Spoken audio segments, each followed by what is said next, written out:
నమస్తే, welcome to 4 sides TV. ప్రజాక్షేత్రంలో ఎదుర్కోలేకనే తప్పుడు కేసులు పంజా విసురుతున్నారంటూ బీఆర్ఎస్ శ్రేణులు ధర్నా చేపట్టారు. సత్తుపల్లిలో సండ్ర వెంకటవీరయ్య ఆధ్వర్యంలో బీఆర్ఎస్ కార్యకర్తలు భారీ నిరసన కార్యక్రమం చేపట్టారు.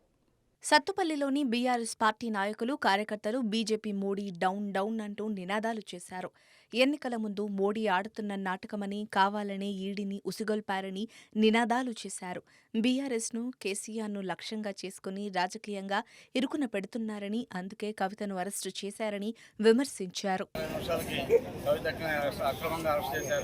ఇంతకుముందు కూడా ఎంక్వైరీ జరిగిన ప్రతిసారి వాళ్ళు చెప్పేది ఈడీ చెప్పింది, కూడా చెప్పింది మేము అరెస్ట్ చేయము చెప్పి మరి నిర్బంధంగా ఏమీ ముందు నోటీసు కూడా ఇవ్వకుండా మరి 5 గంటల 20 నిమిషాలు అక్రమంగా అరెస్ట్ చేశారు.